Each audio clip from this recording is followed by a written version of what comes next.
Hey, everybody. Hey, it's Jonathan. Happy Thursday. Trying to get back on the wagon with these. So I apologize for taking so long. Uh, I do have a new assistant on board, which is great. So I'm hoping to be able to do more of these, get more content out. So if you got any questions you want to ask me, that'll be awesome. So yeah, glad everybody's here. If you're wherever you're checking in from, do me a favor, leave me a quick comment, hit the like button. That's a big thing kind of for the algorithms and Facebook and Instagram and all that stuff. Um, so if you wouldn't mind doing that, that'd be fantastic. So I always appreciate that. But in the meantime, I hope you guys have all had a great beginning to the summer. I feel like summer has sprung, and does summer spring springs? What does summer do? Dawn summer? I'm not sure, but either way, welcome everybody. So we got a lot of good stuff to talk about tonight. Some tough topics, and sure enough, like 7 minutes ago, all the power went out. And I lost all my Wi-Fi. So I'm hoping to I'm a little bit, I'm not as smoothly prepared as I would have liked to be because this is some tough topics tonight. All right. I get asked a fair bit, uh, am I pro coach? Am I pro athlete? Like what am I? Cause sometimes it sounds like I'm, I'm,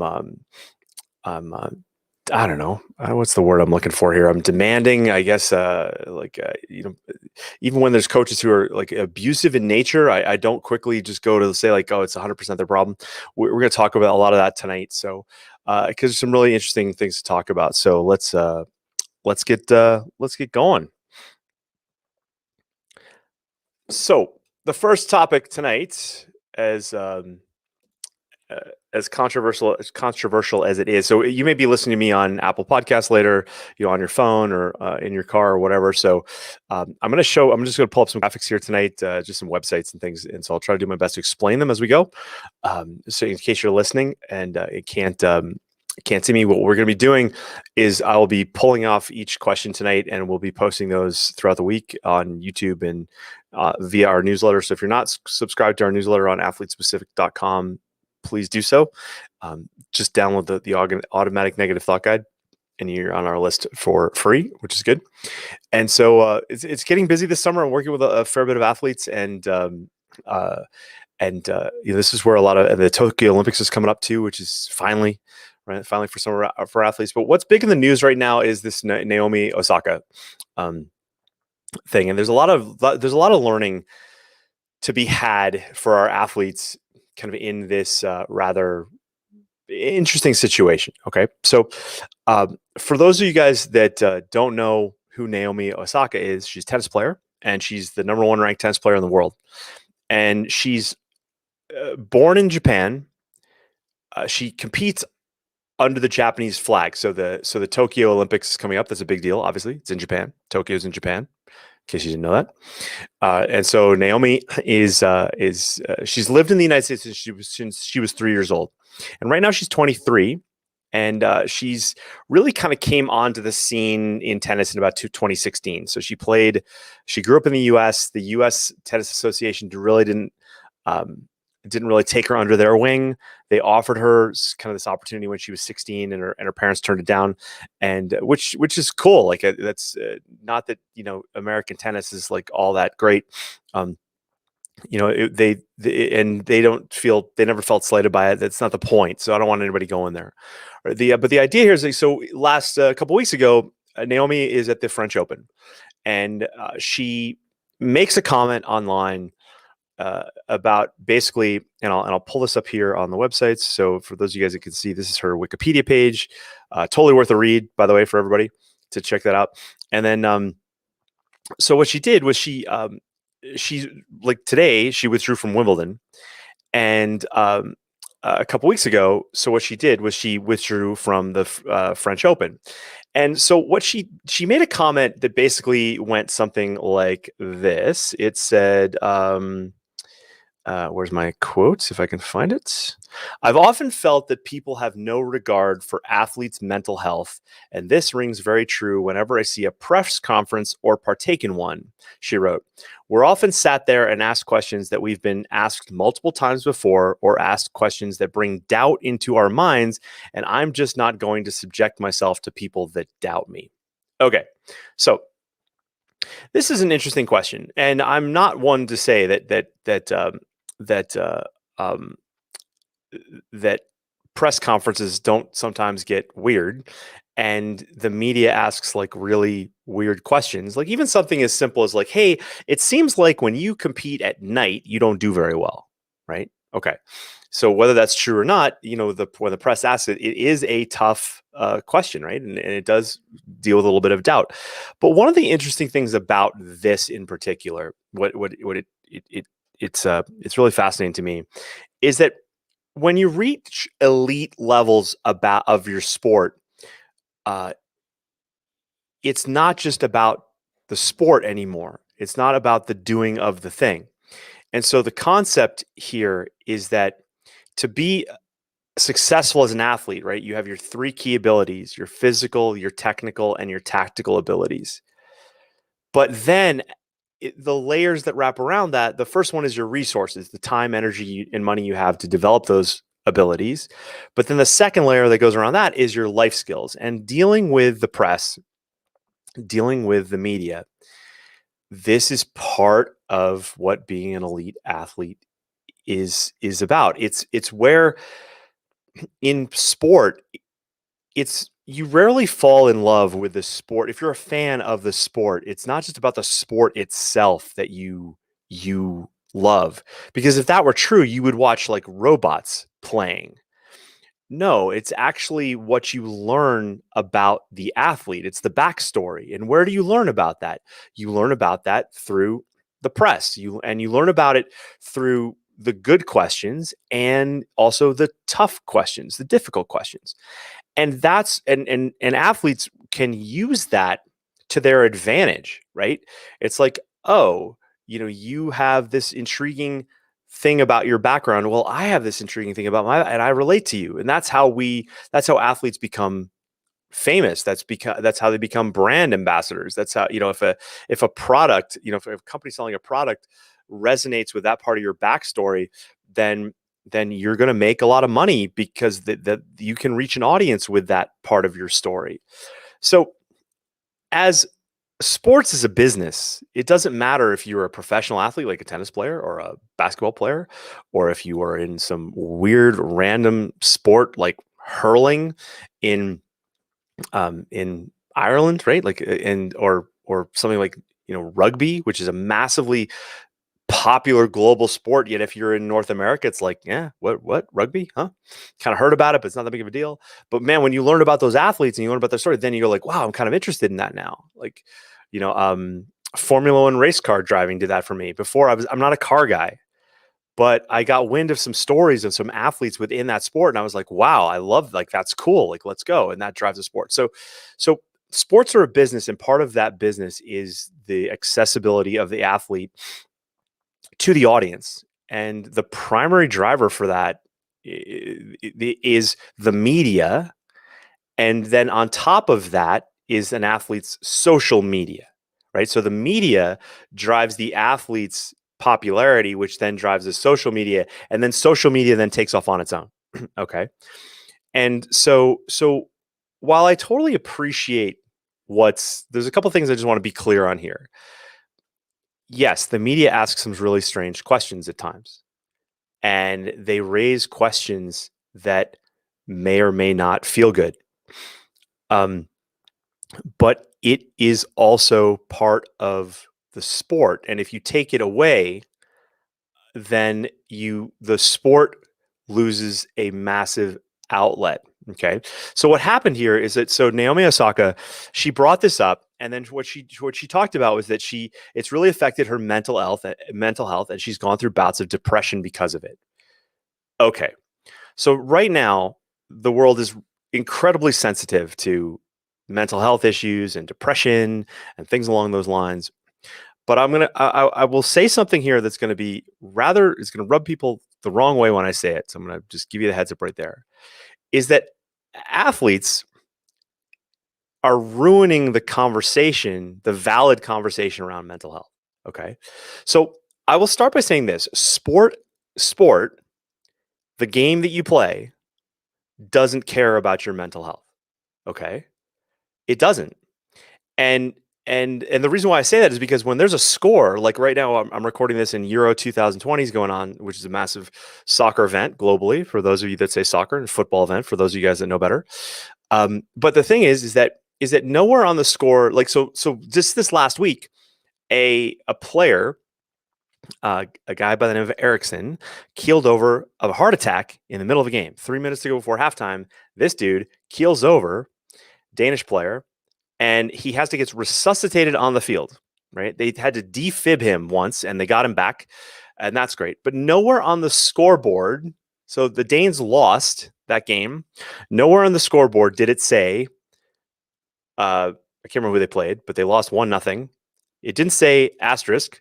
Oh, by the way, the guy had a heart attack and the rest of the team was bummed out and they were depressed about their teammate. And it just doesn't happen, right?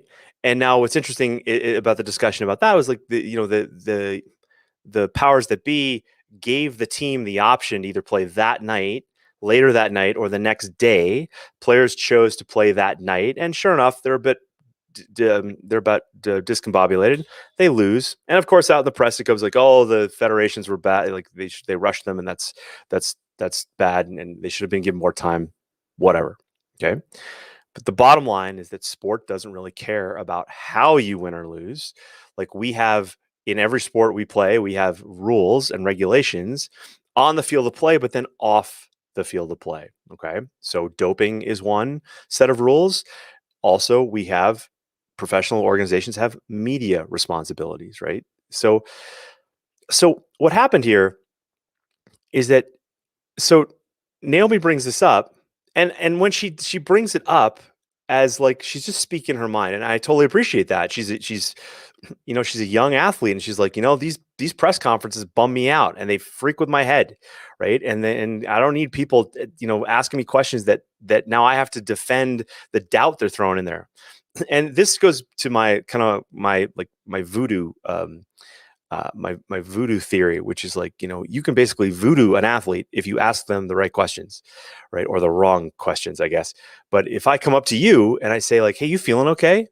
The first time, if we have no relationship, right? And I come up to you out of the blue and I go, "Hey, you feeling okay?" You'll be like, "Yeah, why? Whatever, dude, get out of my face." Okay. So now I come back a little later and I go, "Wait, wow, are you feeling okay?" You might go like, "Well, okay, I've seen this guy twice now, and he said that twice." Like, yeah, I feel okay, whatever. But then I leave, and you're like, well, "Do I look funny? Do I like is my face like whatever?" Now, if I come back again and again and again, I say, Are you sure you're feeling okay?" Like, you may start to develop, symptoms of like you don't feel very good, all because I've put that into your head, and that's really what voodoo's all about. Now, if you let's say we have a big relationship, and I come up to you and I go, "Are you feeling okay?"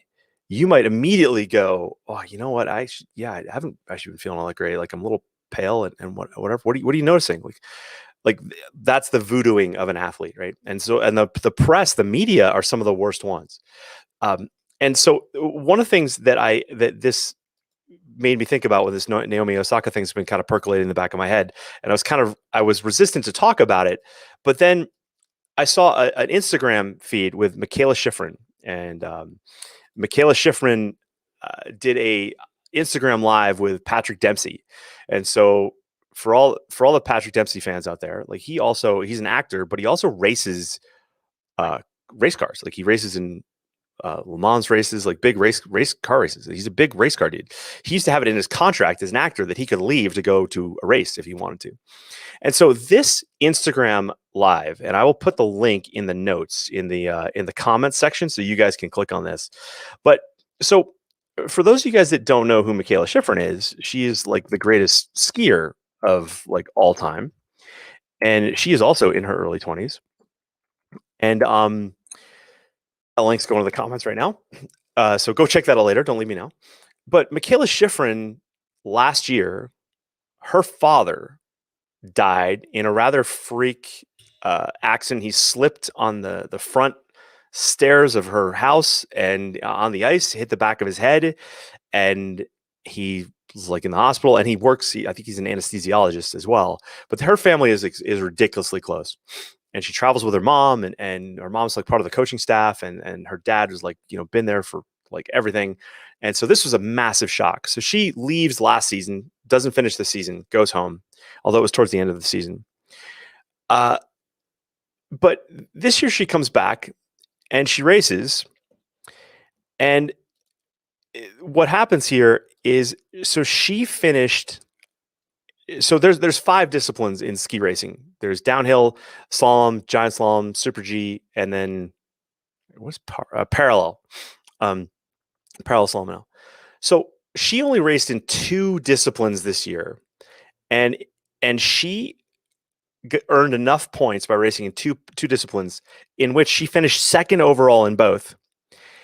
She finished 4th overall in the World Cup. Okay. She did all her media appearances. She found a way to basically manage the loss. And so what being an elite level athlete requires a level of life skills that when you're raised as an athlete, and let's say you're fairly introverted, and by all accounts of Naomi Osaka, she is very introverted. And when she came on the scene and then she won, I think she's got 4 Grand Slams now. I can't remember what.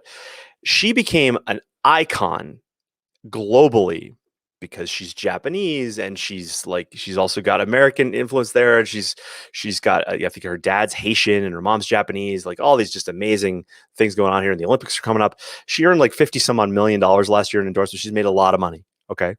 So let me ask you this. If you're a very introverted person and all of a sudden you are the face of like women's sports globally. She also won the Laureus Sport Award, which Female Athlete of the Year, which is a massive global sports award that a lot of us in North America we don't really hear a lot about. So you think that would cause some stress? You think you in a certain amount of time you now all of a sudden get thrown all this media at you? It would be a drag. I can, and it would probably make you feel bummed out. And that bummed out feeling can also be then interpreted like, a lot of people, basically take that bummed out feeling and say, oh, I'm depressed. And now globally, the world hears the word depression and goes, oh my God, but what I don't like about this, okay. So while that needs to be dealt with, okay. And when you listen to Michaela Schifrin in her interview with Patrick Dempsey, she talks about how she literally she tucked away the pain she tucked away the pain of dealing with the loss of her father. Like she still hasn't dealt with it properly. I think a lot of people would say that about her. But the idea is that she found a way to compartmentalize that and then fulfill her obligations as an athlete, not just to herself, but also to her sponsors and to her team, and to USA Ski and Snowboard and things like that. And so I just share those 2 examples to give you to basically let you know that what everything that an athlete deals with, they're basically skills. And I remember the fall before I competed in the Olympic Games, one of our athletes, Duncan Kennedy, was attacked by neo-Nazi skinheads leaving a bar in Oberhof, East Germany. And the next day we were like police escorted out of Eastern Germany to the border into Western Germany. And we went to Austria to our hotel. And the next day, like People magazine was there. Well, one of the things that we had done, earlier that year by Bob Hughes, was we had gone through media training. And we learned, and the company that US Luge used was the same company that trained NASCAR racers and this was a time where NASCAR was like this hillbilly sport. And the media training came in and helped these guys learn how to like talk about their sponsors and weave it in and get on and just made it much more valuable. And that sport took off into what you see today. These are skills that can be learned. Okay. And when I first heard this stuff about Naomi Osaka, and it's so, I feel like it's so human or so American to just blame, to say like, I want this to change. That's great. But what I want my athletes to understand is like, you can't complain about the weather. You can only prepare for it. Right. And so in the second segment today, I'm going to talk about 100% responsibility and the concepts around that. But one of the things that happened here is that, so on the flip side, you've got Naomi Osaka, but then on the other side, you have Michaela Schifrin as a perfect example of like someone who's just taken the approach, the responsibility to go, all right, how do I deal with this? And now, the other story I'll share with you is that um, in Formula One racing last year, there's a guy by the name of Alex Albon who raced for Red Bull.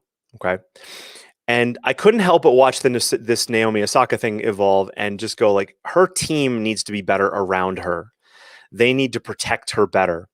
And I think if you watch on Netflix, the Drive to Survive series on Netflix, which is fantastic, even if you're not a Formula One race fan, you watch Drive to Survive, you will be. Well, there's a scene in there where they talk about Alex Albon, who is actually from the Philippines.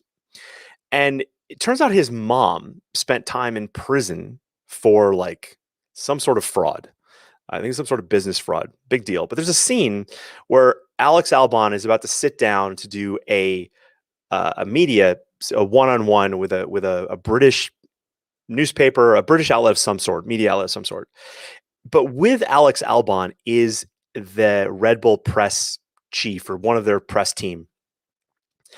And the press chief is ahead of the game here. And I can guarantee you that Naomi Osaka does not have someone like this that acts in this way. She might have somebody who's like her press person or her media person or her PR person, but they're not acting the way this Red Bull press person did for Alex Albon, because they sat down and this press guy got in front of it and said, I'm not going to allow you to ask a string of questions based on Alex's mom.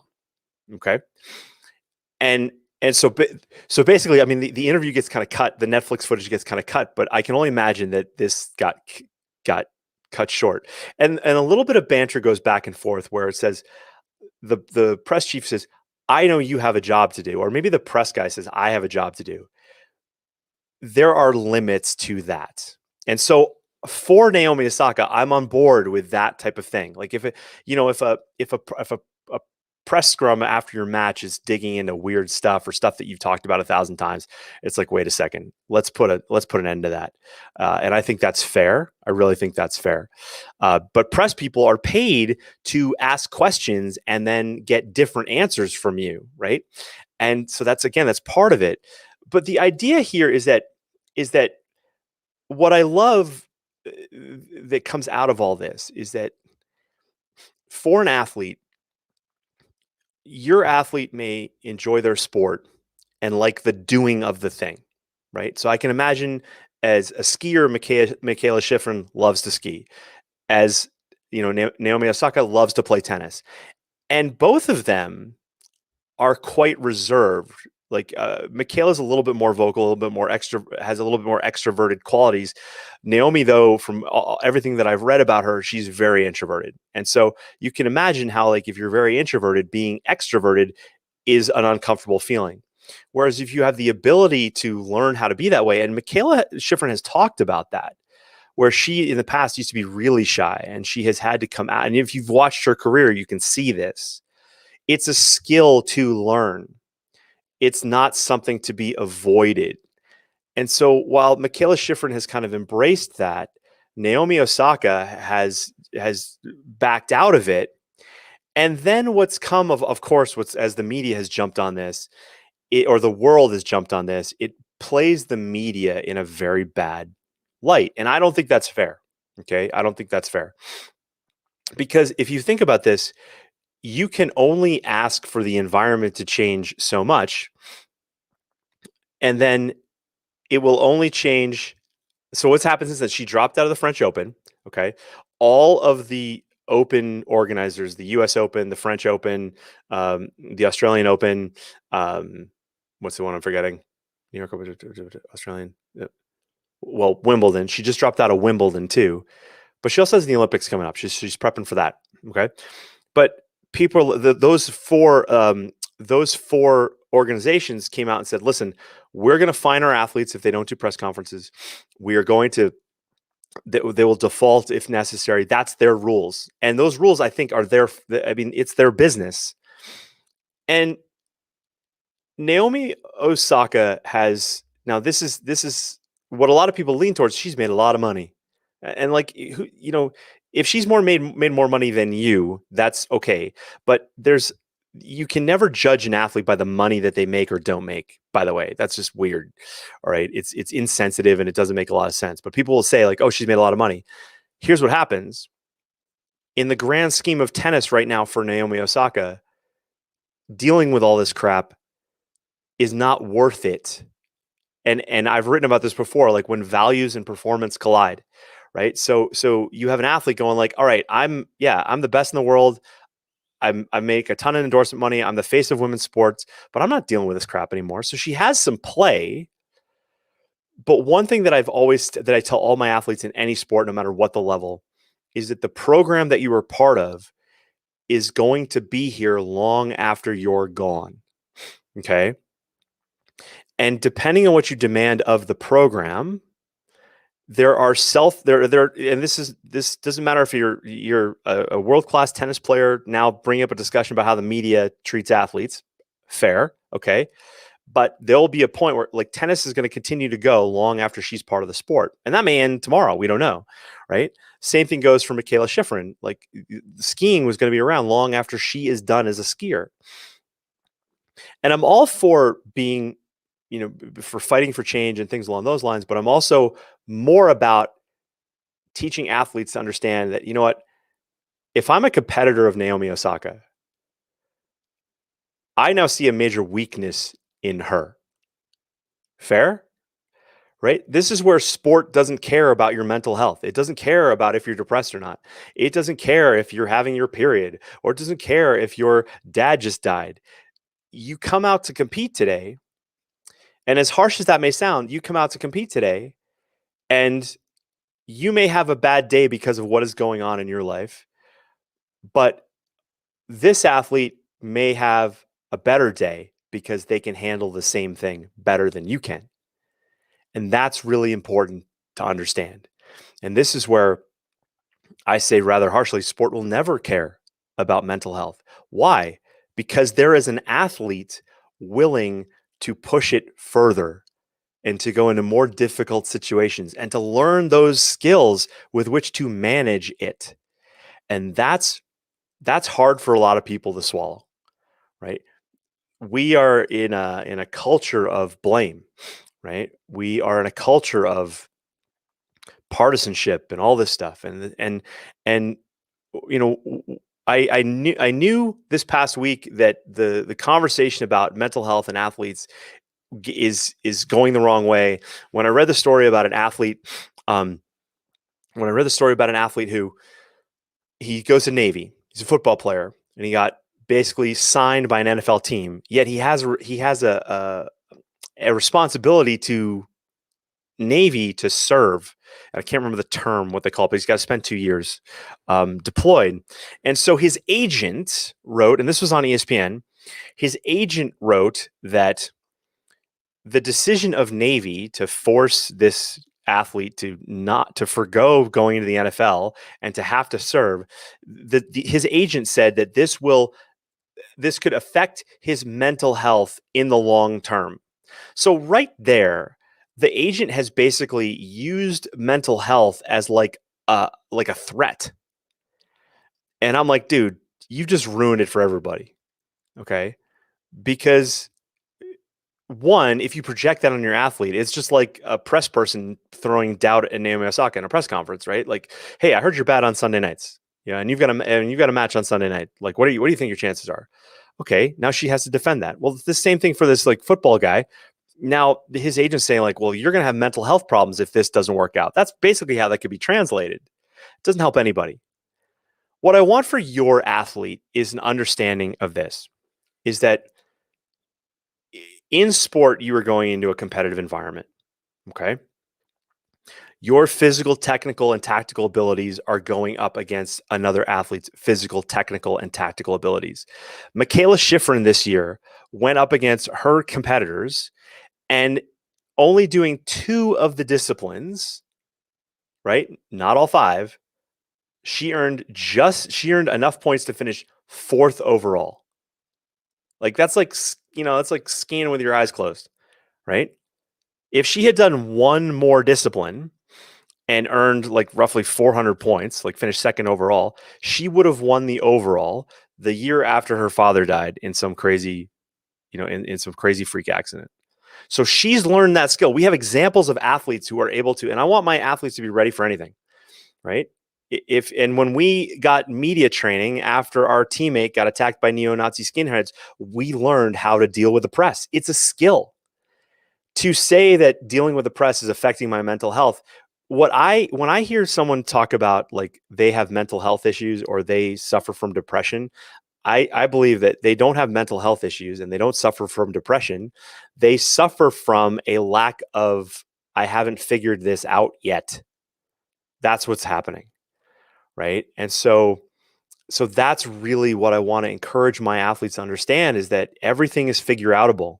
Right. And the idea that you have to feel, it's like an athlete who goes into an event and lacks a little bit of confidence.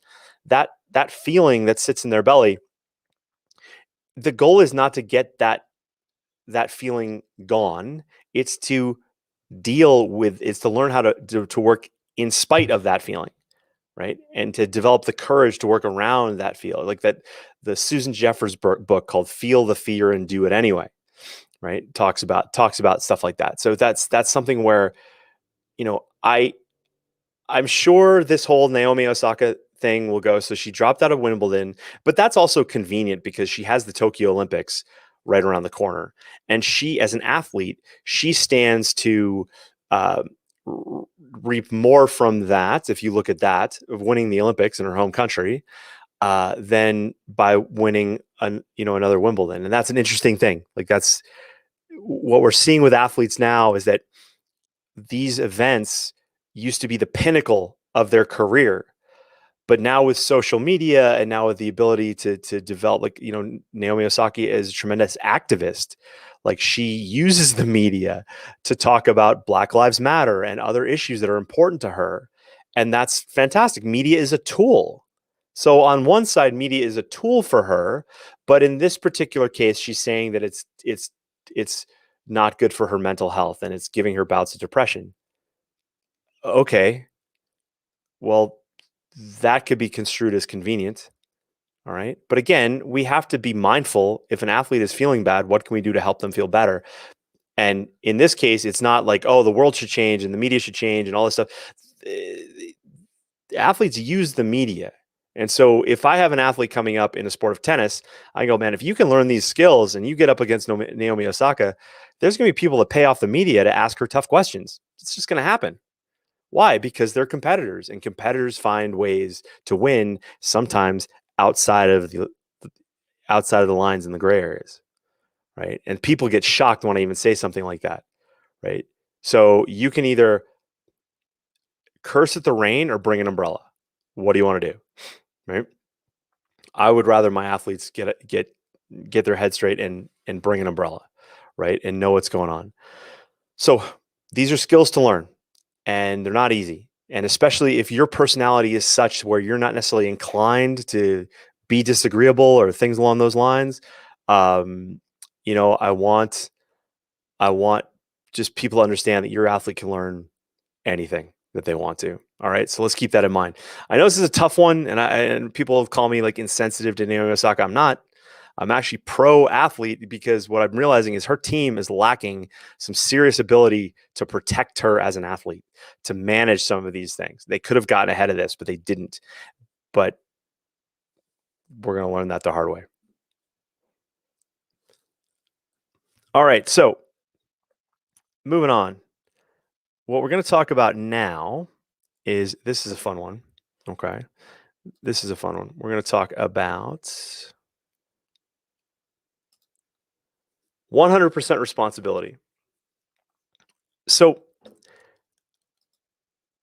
I'll be honest, this is easier to talk about than sometimes it is to do.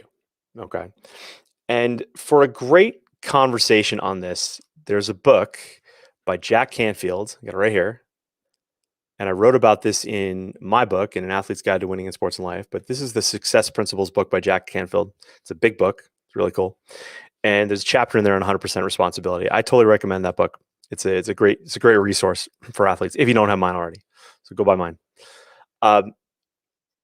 But what we run into here is that most of the world, like, and this is true, most of the world thinks that they are entitled to a great life. And I put out an Instagram post a couple weeks ago that just said, like, and this is a Jim Rohn quote. It's just, don't wish that things were easier, wish that you were better. Every day when I come to my desk, I take a little moment where I curse the world, but then I turn it right around and I go, everything I've done has brought me to this point. And that doesn't feel great sometimes. That doesn't feel great sometimes. And you can look back on decisions you made and regret them, but really all you can do, and the most successful people I know, they focus on the now, and they focus on they basically focus on the future. That's it, the now or the future. So you can't necessarily dwell on the past. You can only do that. So this overall global feeling of that, hey, athletes, the people feel entitled to a great life, goes to athletes too. And so, harshly or not harshly, whichever way you want to look at it, the Naomi Osaka situation that we just talked about is such, like, well, maybe she feels entitled to not have to deal with bad questions and be able to have better questions asked of her at press conferences that don't make her feel bad. Well, that's just the media, dude. Like, what, so the truth is, though, that athletes and parents fall into these traps where they blame other things.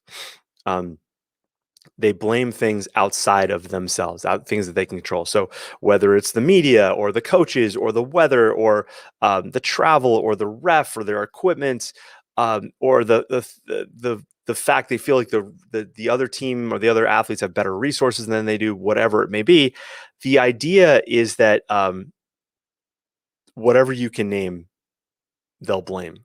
Hey, that rhymes. That was not my intent to make that rhyme, but it did. What needs to happen is that when an athlete blames something outside of themselves, right? And if a parent feeds into this, by the way, like I work with a lot of goalies, and sometimes parents will say, "Oh, well, that shot was too hard to get. You weren't expected to get that shot." Now all learning has stopped, all capability has stopped. I was on today doing a coaching call with an athlete, and the athlete said, like, I missed that shot, but I'm not supposed to get it. It's all good. But then I asked him, I said, well, what do you think you could have done to get it? And with that little shift, he spit out a whole bunch of things. And so that's where the learning comes from, right? So when you take 100% responsibility for something that even that you think is out of your control, you can learn from it, right? So one of the things that Jack Canfield writes, the first place I heard this was from that Jack Canfield book that I just talked about, the success principles, was this concept like of E plus R equals O, right? So the event plus your response equals your outcome, right? Equals your outcome. So because you can have two athletes have the same event happen to them, and they'll have two different responses, and then their outcomes are different. So I wrote about this in my book, this story when I was in Eagles, Austria. It was kind of this weird weather day, and the weather was, it was kind of snowing, kind of raining, kind of foggy, kind of sunny, kind of whatever. And the overall conversation in the start house went something like, some athletes were like, I like the snow. And other athletes were like, I hate the snow. Some athletes were like, I like when it's really sunny out and cold. And other athletes were like, I like it when it's a little warmer. Right. And when the fog goes, I feel comfy in my suit and things like that. Like that, these were all these conversations happening. And it was at that moment that I realized, like, wow, if I can adopt the belief that allows me to succeed in whatever situation I'm in, then I have the best chance to succeed, right? Because some athlete is doing that, right? We all have athletes who play well in the rain or don't play well in the rain or compete well under the lights on Sunday nights. I always love in football when Monday Night Football happens and it's under the lights and it's all this TV watching. Some athletes do real well, others kind of shy away. And what does the press ask? Hey, why do you not do so well on Monday nights? Now that athlete has to deal with that, has to learn how to overcome that. Okay. But one of the things that happens is that your athlete can either take an experience and flip it for the good, or blame it on something else and lose all the learning. And then now that's out of their control. So when I was left off my first Olympic team with Mark Rimet, we, as bummed out as we went through the whole grieving process, and we'll talk about that in a second. But we decided that the next Olympics we were going to be so damn good that they had to pick us, and that's what we did, right? So, what I tell all my parents is that sport is all about, and I only learned this very late, but sport is very much about like managing grief, right? Managing grief and getting feedback, and then taking action on that feedback. That's really what sports is all about.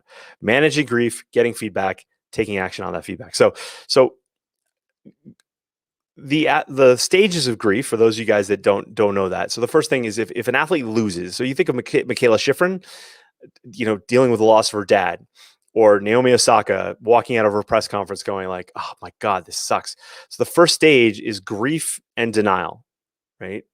So your athlete loses an event, or even as a parent, your athlete could care less about something, but as a parent, you're really hoping that they get picked for a team, and it doesn't happen. Well, the athlete is going to go through their grieving, and you're going to go through your grieving too. And as a parent, your grief and grieving can affect your athlete's grieving as well. It can usually drags it out. All right. So the first stage is shock and denial. The second stage is pain and guilt, right? Like, just bummed out, upset, tears, guilty that they just didn't make it happen. Things like that, just wallowing. These are really negative emotions. The third stage is anger and bargaining, right? Like you're like pissed at the world, and you're like, oh man, if that athlete breaks their leg, then I'll go, or if well, I'm never good with bargaining examples because I'm not very good at it, but if they could buy their way onto a team, or things along those lines, that's anger and bargaining. Then depression sets in, okay? And athletes feel bummed out, right? But depression isn't, it's not a definition. It's not a place to be stuck. It's a feeling to move through, okay? And depending on the preparation of your athletes, the idea is, depending on the preparation of your athlete, they'll be ready for this situation or not. And that's really important to understand. Okay. Something is calling me on my phone.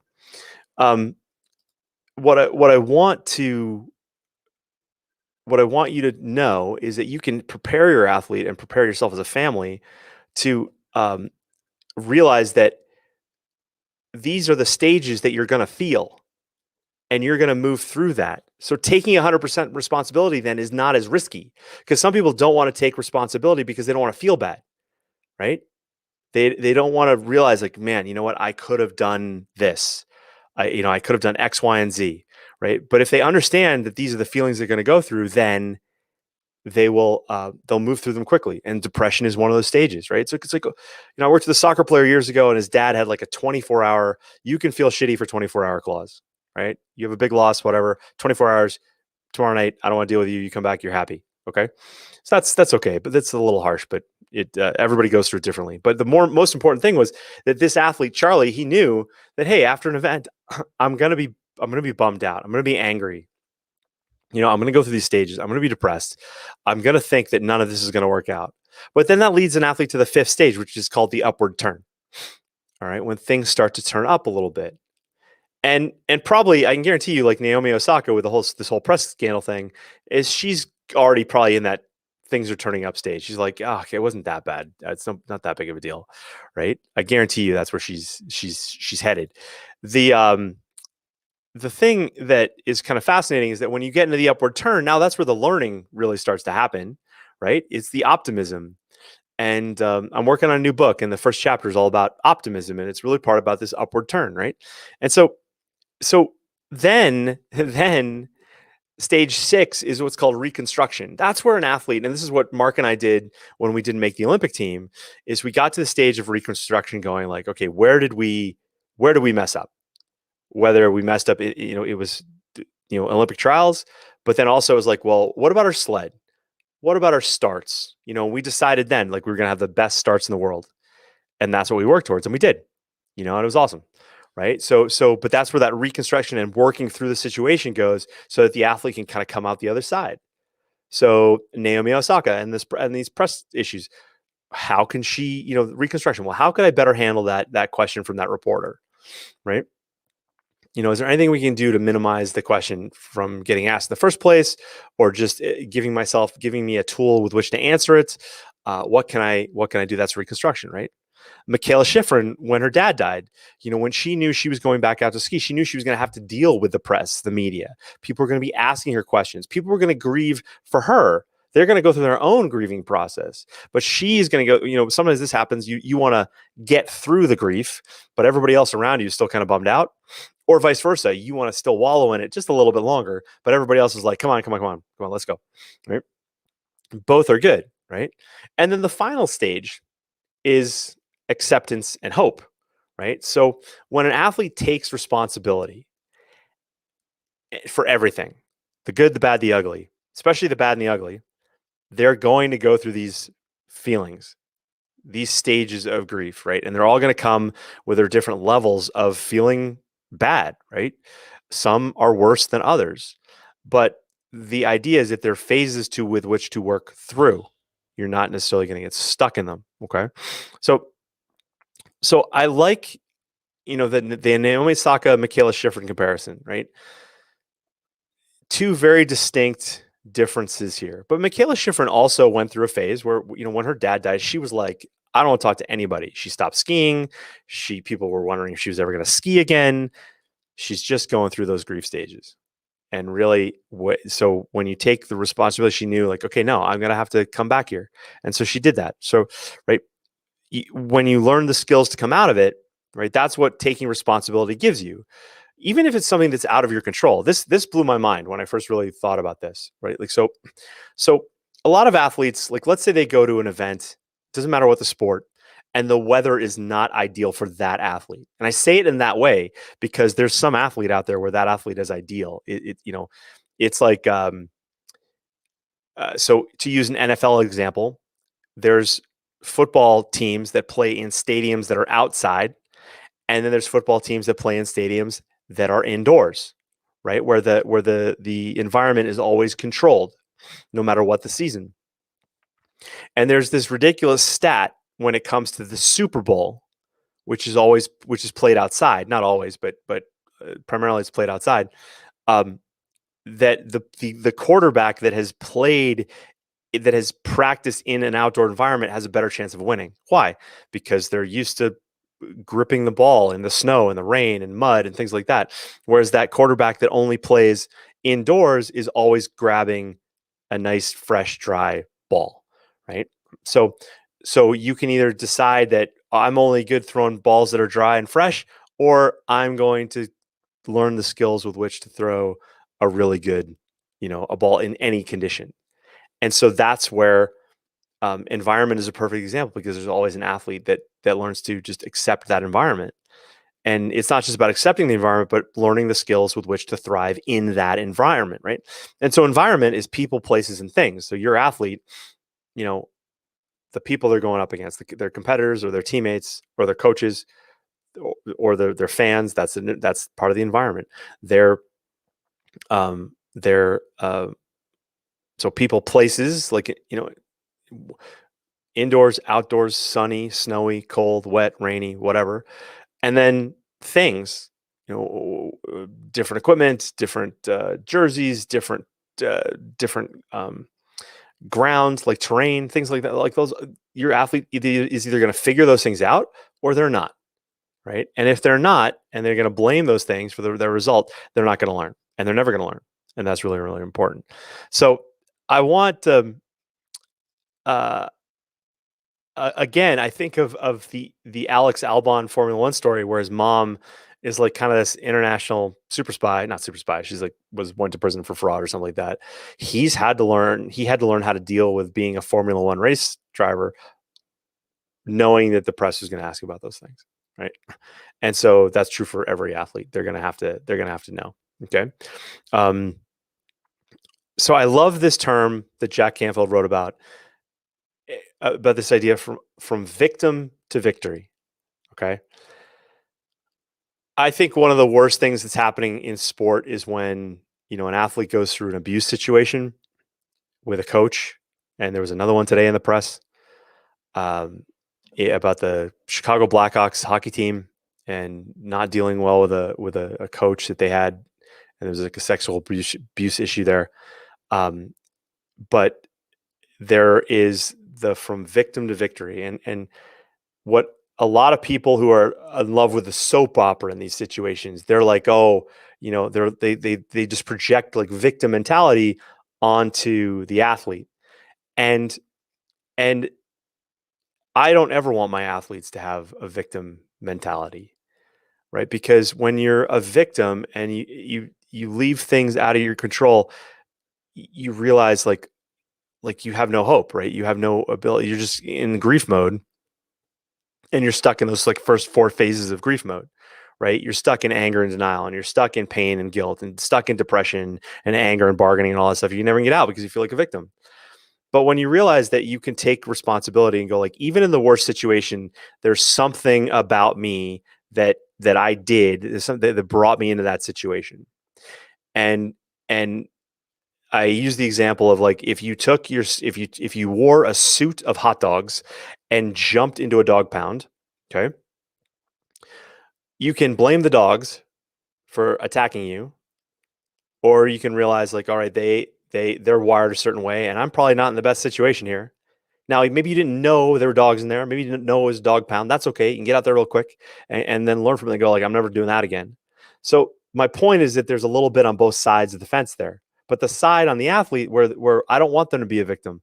I want them to realize that yes, it feels shitty right now, but they can then come out of it. And that comes from taking 100% responsibility. And that's the most successful people I know have done that. And it's pretty damn cool, right? To see it happen in life. So I want the message to you, to your athlete, to be no matter how bad things have gotten for you, you might have lost an event. You might have been, things from little stuff all the way down to the most horrendous stuff, is that there's a way to take responsibility and to move beyond it. And it's going to feel crappy. And there's going to be people that tell you that I'm full of it and it's not true. But the truth is to move on in your life and to have a better result, like in sport and in life, is to take 100% responsibility. All right. So I know that's a tough one for people, but I hope that makes sense. All right, the third topic tonight. So if you're listening to me after the fact, if you're on YouTube or whatever, if you're listening on Apple Podcasts or things along those lines, if you could just hit the like button and make sure you're subscribed and any of those things, that would be much appreciated. And always, you can always send me a message, send me an email. If something I said like impacted you, just shoot me an email, coachedwards@athletespecific.com. That'd be great. I'd love to hear from you. Right. And be sure to share these with someone who needs to hear it, as always. So this final question tonight came up, and I really like this one. This is, should you delay college to pursue your athletic goals? Okay. And so I have some personal experience with this. I did that. So the first thing I did was, I was pursuing luge and the Olympics, and I was going to graduate in. So, the first thing I did was I transferred schools to also be an All-American lacrosse. That was because I wanted to play lacrosse in college. So I was originally going to graduate in 1990, which means I'm like 106 years old. And so I transferred schools. So I graduated in 1991, and there was the 1992 Olympic Games, and then there was the 1994 Olympic Games, because that's the first Olympics where they started to stagger them opposite 2 years. So I delayed college then, obviously, because I would have gone in 91 instead. I would have gone in 92. But then with the Olympics like 2 years apart, I decided to defer again and thought about going back to school after the 94 games. And so, but in those 2 years, I decided I wasn't really keen on going back to school. Look, my lacrosse recruiting got weird. There was actually an error in my recruiting status. And so ultimately, I went to Stanford for a summer where I could test myself academically. I took a double course load with full-time professors and just to challenge myself, and I did really well. And so you're talking to somebody who delayed college, and then you're talking to somebody who actually never went back. Now, personally, are there times that I wish I had gone to school and gotten a degree? Yes. However, those thoughts usually come in times when I'm frustrated at the growth of my business currently, and I just wish I could fall back on something, right? That's not swinging a hammer. But even then, swinging a hammer can pay better than some college degrees can. So when people ask this question, one of the first things I ask them as a family is, what do you think about a college education? Because it's different now. It's a different conversation than it was 25 years ago. It's a different conversation than it was 45 years ago. It's a different conversation than it was 65 years ago. Like, and so I'll just share some things with you right now. Like the concept about like university education. So in the United States, for my Canadian listeners, this is a little different, but in the United States, okay, so you can get basically like unlimited financial aid to go to school. You can accrue all sorts of debt to come out with a degree that no one ever double checks to say that, hey, the degree you're coming out with is going to put you in a career to earn you enough money to pay back the debt that you've just taken on. Oh, and by the way, you may want to buy a house someday, or those things. So that question is never asked. So you can pull on all the academic or the financial aid that you want to accrue, and then if you go bankrupt, you can't put that debt in the bankruptcy. Put everything else in there, but you can't put your student loans in the bankruptcy. So the universities have inflated the cost of going to school to such a degree because they know this is part of the game. They know they're always going to get paid. So now how you feel about that is going to basically predict whether you are going to go to school at all or not. And that always shocks, because I have a lot of athletes that are like collegiate sports, like they're going to school, they're working real hard to play their sport in college. And I share that, and people are like, "Oh my God, why aren't you like all in on university?" I'm like, well, it's different for every family, right? And different families have different means and all that. So my job is not to judge your goal. My job is to help your athlete get there, whatever it is. Okay. So the other thing about just degrees in general is that the odds of actually working within that degree are very small. Okay. And I can tell you that even later in my life, when I have been in situations where I've put in a resume somewhere, nobody's asking me about my college degree at this age. They're just working about like work history, and work history I think we're basically going to a stage of apprenticeship again. But if if your athlete wants to be a doctor, or they want to be a lawyer, or they want to be an engineer, there are uh, um, there are degrees that you need to get into those pathways. So that's something to consider. But if your athlete is unsure about what they want to do, then that's a discussion. Now, I have people listening to me now where they have athletes that are in sports that do not have a collegiate pathway. Luge, bobsled, figure skating, skiing kind of can go both ways. Equestrian can also go both ways. But I'm not talking about like soccer or lacrosse or hockey or things along those lines, right? Gymnastics is an interesting one, because there's the Olympic track, which is hardcore and it's scary, and it's gone through some really rough times, especially in the United States. But then there's also collegiate gymnastics, which is a fallback to some of those Olympic, aspirant athletes, right? So, but should you delay college to pursue your athletic goals? Okay, well, let's look at it from this perspective. One, if I am looking to develop an athlete and I'm looking to develop their athletic ability, their technical ability, their tactical ability, if I've got resources of time, energy, and money to throw at those abilities, if I need to develop life skills with which to develop those abilities, and I believe that I can do it, well, you're probably going to delay going to school. So I know a lot of Olympic athletes who have delayed college, and I know a lot of Olympians that never went back to college, and but again, it's going to be based on it's going to be based on your belief systems. If you're a PhD and you believe 100% in the college education, well, it's going to affect you. But so let's talk about the delay.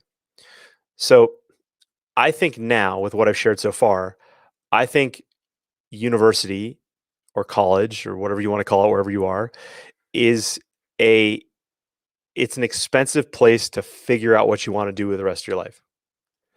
So deferring a couple years or 4 years before you go to college could be a very valuable thing to do with your life, because once you go to college, you're going to have a different perspective on, one, what it is you want to do, right? Because by then you're going with a purpose, and that purpose, because I just don't think the purpose of school is to figure out what you want to do with your life. Because now,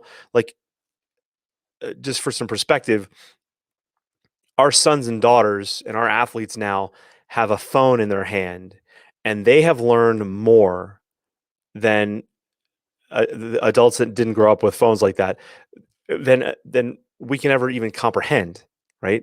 So they have more inputs there. Hopefully, if they're, and there's plenty of TikTok scrolling and things like that, and funny cat videos. I get it, but I don't know about you, but my son comes to me all the time and goes, "Hey, did you know that like Elon Musk sent up like 64 satellites today, and they're gonna be able to just whatever." Or, "Hey, Dad, I was watching like this Charisma on Command video." Like with a click of a button, your athlete can learn something like right now of value, and put that towards a career, right? And so, and I do think we're going to be going more towards this apprenticeship model. So as an athlete, one of the things that I think that I would encourage an athlete to do is to look within their sport to the business avenues through their sport. Okay. So what I mean by that is, so let's say you're a luge athlete, and well, yes, you could be a coach, although, there's the coaching staff, especially in US luge, is pretty set for a long time. Okay. So that's kind of a bit of a dead end there. It's like, you're not really going to necessarily break in, and it's not like you're going to jump to Germany or Russia. But more so, I'm thinking of what I got interested in. I got interested in athletic training. I got interested in physical therapy. I got interested in chiropractic. I was always interested in this type of work and mental performance work, but I didn't really dive into it until about 6 years ago. I mean, it was always part of my life, especially when I coached athletes, and I coached athletes even with strength conditioning work. I realized that this stuff we talk about here is incredibly valuable. So the idea, though, so then there's the kind of the physical side of your sport, and the medical side of your sport. Then there's also like the business side of your sport, which I think was unnoticed by a lot of people. The sports marketing side of things. I think of Gordy Shear at US Luge. I remember very vividly the day we were at a learn to luge clinic. I can't remember where we were. I think it was Maryland or it was Vegas. I can't remember, or Lake Tahoe. I can't remember. But the Pat Hennebury, who is the director of marketing for 9X Bell Atlantic, basically looked across the table at Gordy and said, "We would like you to be the marketing point lead between the sponsor and US Luge, because at the time US Luge had this marketing guy who was just weird, right? And so that spawned a career for him. And I remember other athlete, and he went, Gordy went to Ohio State like in the summers to get his degree, um, and he took that path, and so he has a degree, but the degree wasn't necessarily what led into the career. And I could tell you tons of athletes like that. I've got a friend up here in Calgary, Jesse Lumsden, who was a Canadian. He was a star football player in the Canadian. He went to McMaster in Ontario for college football, and then he got a try with the Washington Redskins, and then he played for the Hamilton Tiger Cats up here in Canada, which is a big deal. And then he got in a bobsled, and then became a multi-time Olympian and almost won a medal. But through that, and through his networking and getting to know sponsors and people in business, he's working with, I can't remember the name of the company he's working with, but it's kind of a bit of a finance and oil and gas investment role, right? So now he finished college because he played college football, but there's other athletes who just get on with life. And so I do believe in that saying that a man who chases two rabbits loses both. I think that can be, for some athletes that can hurt them.